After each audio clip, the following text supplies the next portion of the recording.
Pour être régulièrement informé de la publication de nouvelles vidéos, abonnez-vous à notre chaîne YouTube Postervision.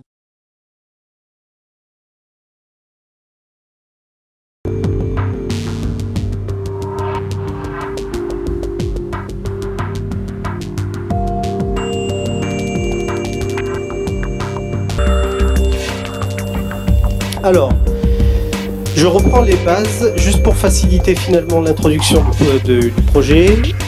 Donc dans une cellule, d'accord, vous avez ici le noyau qui contient l'ADN bien sûr. Vous avez un certain nombre d'organelles, donc on ne va pas trop s'attarder là-dessus. Et vous avez ce genre de structure ici qu'on appelle les mitochondries. D'accord. Tout le topic, la conférence va porter sur ces organelles. Quelle est leur fonction et pourquoi elles sont super importantes. D'accord.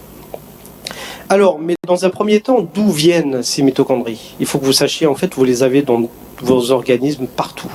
Mais d'où viennent? Donc on a une hypothèse qu'on a gardée aujourd'hui et tout le monde pense que c'est l'hypothèse la plus plausible. On pense que nos cellules ancestrales, que vous voyez ici, on revient à des millions d'années en arrière. Hein, c'est pas juste des milliers d'années, mais c'est des millions d'années. Donc il y a eu une phagocytose, c'est-à-dire que cette bactérie a été intégrée dans cette cellule. Et finalement, cette bactérie n'a pas été dégradée à l'intérieur de la cellule, mais finalement, elle a été utilisée. C'est-à-dire qu'on va utiliser cette bactérie aux besoins de cette cellule. Aujourd'hui, dans vos organismes, vous avez dans chaque cellule des bactéries ancestrales, mais qui ont complètement dérivé aujourd'hui, bien sûr. Alors, pourquoi on a gardé ces paramètres? Pourquoi on a gardé cette hypothèse? Eh bien parce que à l'intérieur de ces mitochondries ou des bactéries ancestrales, vous avez de l'ADN en fait. Donc, on n'a pas que de l'ADN nucléaire, mais vous avez de l'ADN aussi mitochondrial. On reparlera plus tard de cet ADN-là. Et aussi, quand on regarde la composition de ces membranes, par rapport aux membranes cytoplasmiques de la cellule, elles sont complètement différentes. Et c'est pour ça qu'on pense aujourd'hui vraiment ces deux organismes qui se sont finalement mis en contribution pour survivre. Alors, quelques caractéristiques des mitochondries pour faciliter un petit peu la vision. Cette mitochondrie, elle se trouve partout dans votre organisme, à l'exception des globules rouges. Les globules rouges n'ont pas besoin de mitochondries. Il y a vraiment une raison, mais on pourra parler de ces raisons-là. Dans les plaquettes, il y en a une dizaine. En revanche, quand vous regardez dans votre foie, dans chaque cellule dans votre foie, vous avez des milliers et des milliers de ces mitochondries. Alors, aussi, je parlerai des cives, mais finalement, leur localisation aussi est complètement différente. Pourquoi? Parce que l'évolution a fonctionné de cette façon. Si on prend l'exemple dans le cœur, c'est ce que vous voyez ici, toutes ces tranches ici, ce sont des mitochondries. C'est-à-dire que votre cœur, 30% de sa masse est constituée des mitochondries en fait, est constituée de ces bactéries qu'on a récupérées des millions d'années auparavant. Alors dans le cas de spermatozoïdes par exemple, les mitochondries, elles sont complètement éloignées du noyau. On ne voit pas ici le noyau, mais elles sont complètement éloignées. Elles sont juste à côté du flagelle. Pour la bonne raison, c'est qu'il faut que ça bouge. Donc, du coup, les mitochondries qui produisent de l'énergie se trouvent au niveau du flagelle. D'accord? Alors, la microscopie électronique, s'il y a quelque chose à retenir peut-être, c'est ça. Je dirais la structure. Quand vous voyez une structure comme ça, vous allez penser aux mitochondries. Ça, c'est une vision microscopique, microscopie électronique. Donc, il y a des crêtes, il y a toute la membrane externe, membrane interne, comme une bactérie finalement. Quand on la regarde de plus près, on dirait une bactérie.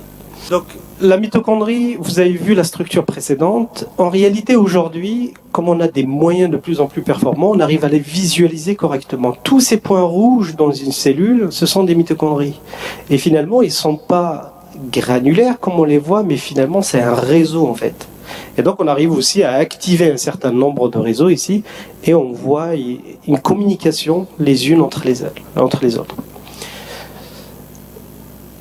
Voilà. Ce n'est plus une bactérie isolée, mais c'est tout un réseau, d'accord? Et ça, c'est grâce à un certain nombre de protéines Donc il va y avoir de la fusion entre elles, c'est-à-dire une petite mitochondrie qui va coller avec une autre, d'accord? Ici, une petite avec une autre qui va former une grosse mitochondrie ici, et à l'inverse, il va y avoir une fission. Donc en fait, il y a un certain nombre de protéines. L'idée, c'est pas de les garder, mais garder uniquement le nom de ce gène OPA1. Je vous dirai plus tard pourquoi, et pourquoi il est très très important, en tout cas, notamment pour la vision aujourd'hui. On pense que 30% des raisons de perte de la vision est due à une mutation de ce gène-là, qui touche directement les mitochondries. Et je peux vous dire qu'il y a une population assez importante qui perd la vue en ce moment. Alors, quelle est sa fonction? D'accord, cette bactérie est arrivée depuis des millions d'années, et aujourd'hui, quelle est sa fonction? Il y a plusieurs fonctions, mais gardez au moins la production d'énergie. Sachez que si vous arrivez à bouger aujourd'hui, à parler, à grandir et à interagir avec les gens, c'est grâce à les mitochondries. D'accord ? C'est vraiment la production d'énergie. La deuxième, vous avez ici la production de chaleur. Donc si on considère que la production d'énergie et la production de chaleur vient des mitochondries, alors comment on produit ça? Ça c'est pour les étudiants s'ils veulent retenir. Eh ben, l'évolution, ou bien la nature a fait un chef-d'œuvre. On peut dire que c'est un chef-d'œuvre. Vous avez ici des complexes, ce sont des protéines, et chaque protéine ici, chaque complexe, il y a plusieurs sous-unités, et elles fonctionnent avec une harmonie parfaite. Alors, tous ces complexes vont pomper des protons, et ces protons, lors du passage via ce complexe, vont nous produire de l'ATP. Et votre oxygène que vous respirez, il est ici, au niveau du complexe 4. Et c'est grâce à ça qu'on produit de l'ATP, de l'énergie. Dans le cas des mitochondries où on a besoin de produire finalement de la chaleur, on va utiliser le même système.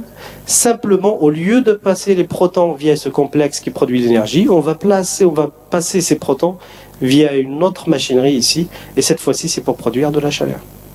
Alors, il faut que vous sachiez que cette machine, la machine que vous venez de voir ici, là, d'accord, ce chef-d'œuvre de la nature, je dirais, eh bien, il est codé par 2 ADN. Cet ADN ici, mitochondrial, qui va produire un certain nombre de protéines, et vous avez de l'ADN nucléaire qu'on récupère de nos parents, d'accord, de nos mères, de nos pères, et cet ADN va donner un certain nombre de protéines qui vont aller pour produire cette machinerie ici.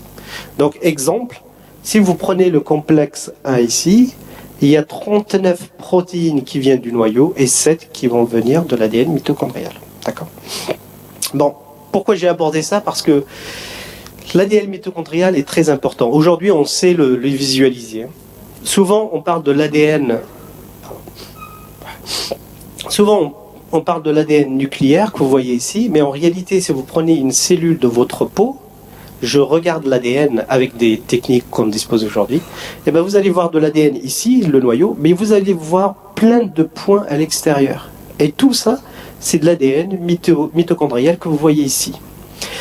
Quel est son intérêt? Donc là, je balance beaucoup d'informations, hein, mais quel est l'intérêt de ça? Si vous regardez, il est très petit en fait, 16 kb, 16 000 paires de bases. Et ce qui est intéressant avec cet ADN mitochondrial, si vous regardez, il code pour ces protéines de la chaîne respiratoire. Donc de cette façon, si j'analyse ici, par exemple, dans cet amphi, votre ADN mitochondrial, non seulement je vais savoir si votre mitochondrie fonctionne bien, mais je peux savoir d'où viennent vos ancêtres aussi. Pourquoi? Parce que ça garde la trace de l'évolution. Ça garde la trace de nos ancêtres, par où ils sont passés. S'ils sont passés par des régions où il faisait froid, eh ben, ils vont avoir de l'ADN particulier. S'ils sont passés par des régions très chaudes, eh ben, ils vont avoir de l'ADN particulier. Et donc aujourd'hui, vous allez voir en fait on va dire un schéma plus tard. C'est ce qu'on utilise justement pour comprendre c'est l'immigration des êtres humains depuis les Cro-Magnons bien sûr, mais surtout, souvent on dit que c'est le meilleur moyen de savoir d'où vient une population. D'accord ? Alors, sachez que si vous êtes capable de bouger aujourd'hui, c'est grâce à nos mères uniquement. C'est-à-dire toute la production d'énergie dont on dispose aujourd'hui vient uniquement de nos mamans. Parce que ici, lors de la fécondation, vous avez l'ovule ici avec ses mitochondries et l'ADN à l'intérieur. Et là, l'arrivée du spermatozoïde ici avec les mitochondries. Et dès la fécondation, En fait, ce flagelle qui est coupé contient toutes les mitochondries et tout l'ADN paternel. Et donc la seule source pour nous de l'ADN mitochondriel vient uniquement de nos mamans. Donc c'est grâce à ça aujourd'hui qu'on survit. Mais malheureusement aussi, si on pousse un petit peu plus loin, eh ben c'est à cause d'elle aussi qu'on retrouve des pathologies mitochondriales. Donc s'il y a une mutation au niveau de l'ADN maternel, eh ben c'est la seule qui peut le transmettre à son fils, et ce fils qui est malade ne peut pas le transmettre pour la génération suivante. En revanche, sa fille qui est malade, elle est capable de le transmettre à ses enfants. D'accord ? Donc ça aussi, ça nous facilite le diagnostic pour les patients, du moment que ça vient uniquement des mamans en fait. Merci d'avoir regardé cette vidéo. Abonnez-vous et partagez-la sur Facebook. À très bientôt pour d'autres vidéos.